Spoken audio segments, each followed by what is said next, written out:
안녕하세요.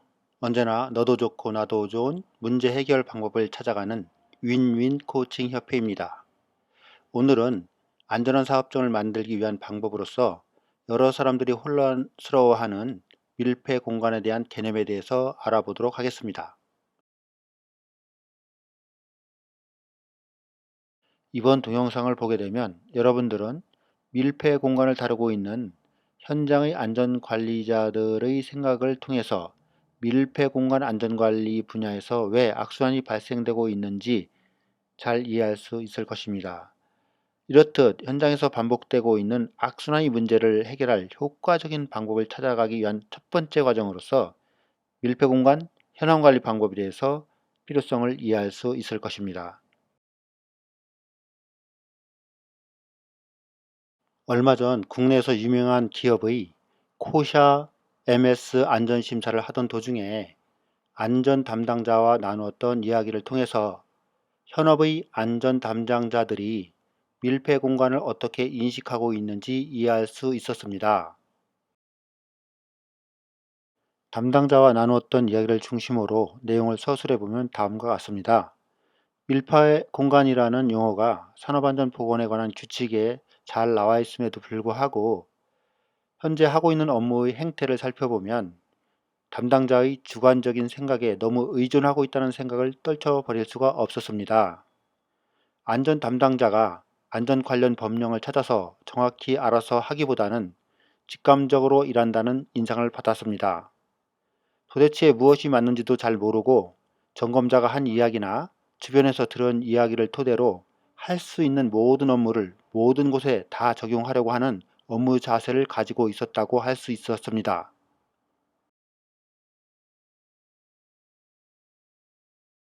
이러한 상태로 안전 업무를 하다 보면 밀폐 공간에 대한 개념이 부족하고 어떤 조건과 어떤 환경이 밀폐 공간에 해당되는지조차 모르면서 일을 하게 되기 때문에 외부 점검자가 지적을 한다고 하더라도 어느 장단에 박차를 맞춰야 할지 잘 모르겠다고 하소연을 하기 마련입니다. 만일 이런 상태로 업무가 지속된다면 밀폐 공간 관리에 대한 악순환이 반복될 것은 분명해 보였습니다. 이러한 문제를 해결하기 위해서 밀폐 공간에 대한 개념과 현황 관리 방법, 그리고 체계적인 안전 관리 방법에 대해서 동영상 자료를 만들어 소개하는 것이 유용하겠다는 생각이 들어서 이번 동영상을 만들게 되었습니다.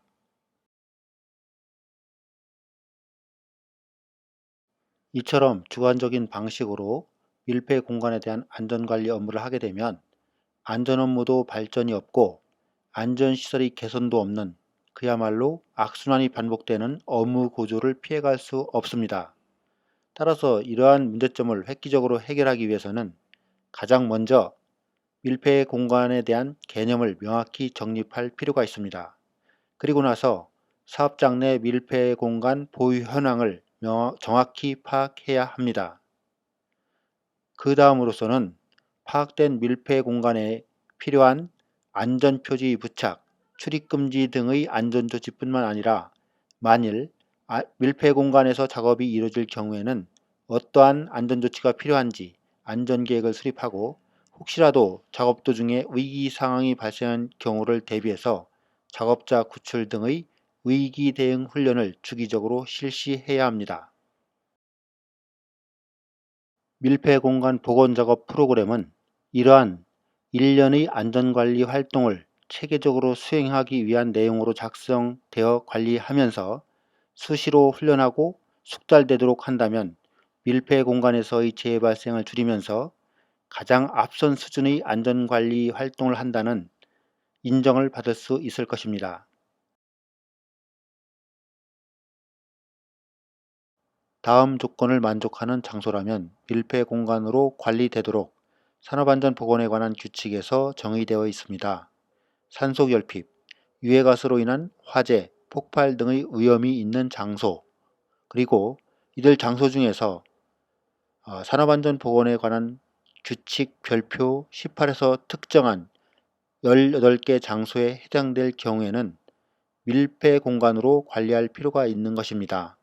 결국 각각의 공간이 상기 두 가지 조건을 모두 만족하는지를 살펴서 밀폐 공간으로 관리할지 여부를 결정하면 될 것입니다. 특정 장소를 살펴보면 우물, 암거, 비트, 맨홀, 탱크 내부, 호퍼, 선창 등에서 산소가 부족하거나 유해가스로 인해 질식할 가능성이 있거나 또는 이들 장소에서 가연성 가스로 화재, 폭발의 위험성이 있을 것으로 추정된다면 위험시설 목록을 작성하여 관리할 필요가 있습니다.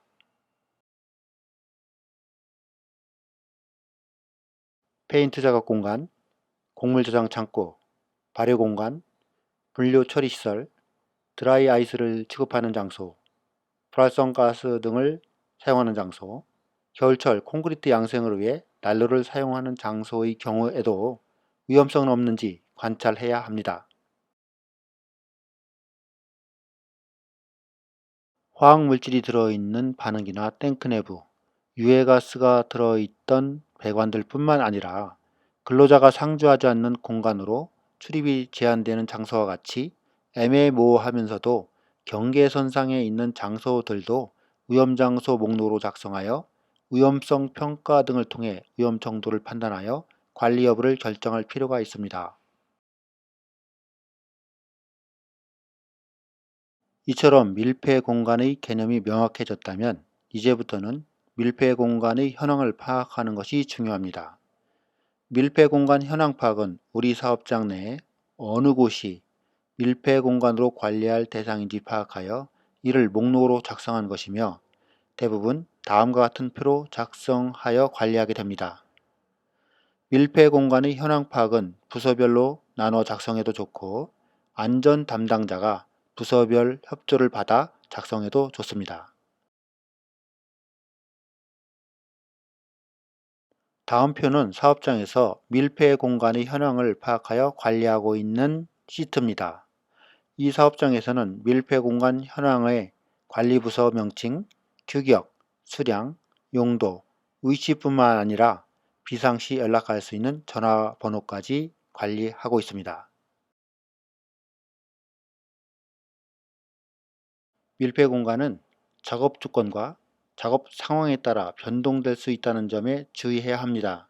평상시에는 밀폐 공간이 아니었지만 특정 작업이 진행되면서 밀폐 공간이 되는 경우가 있습니다. 따라서 앞에서 살펴본 바와 같이 새로운 작업으로 인해 산소 결핍이나 가연성 가스로 인해 화재 폭발이 의심된다면 당연히 밀폐 공간으로 추가시켜 관리해야만 합니다.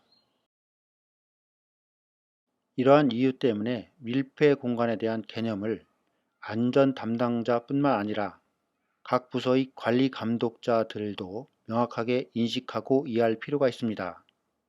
안전 담당자의 입장에서는 혼자서 위험시설 현황을 파악하기보다는 각 부서의 관리 감독자들과 협의해서 이들 시설의 현황을 파악하는 것이 좋습니다. 밀폐 공간 현황을 총괄 관리하는 안전 담당자의 입장에서는 파악된 밀폐 공간의 시설 현황이 변경될 경우에는 임의로 삭제하지 말고 산업안전보건위원회나 노사협의회의 안건으로 상정해서 처리하는 것이 바람직합니다. 만일 이러한 의결기구가 없다고 하면 최소한 결재선을 통해서라도 경영자에게 보고된 이후에 밀폐 공간에서 제외하는 것이 바람직하다고 할 것입니다. 잘 아시다시피 안전관리는 알면 알수록 일이 쉬워집니다. 그리고 업무도 적어집니다. 하지만 안전관리의 핵심을 모르면 모를수록 무지로 인한 두려움에 떨 수밖에 없고 이로 인한 리스크를 피해갈 수 없습니다. 지금까지 밀폐 공간 관리의 가장 기본이 되는 밀폐 공간의 개념과 밀폐 공간 현황 파악 기법에 대해서 소개시켜 드렸습니다. 너도 좋고 나도 좋은 문제 해결 기법을 제시해가는 윈윈 코칭 협회였습니다. 끝까지 시청해 주셔서 감사합니다.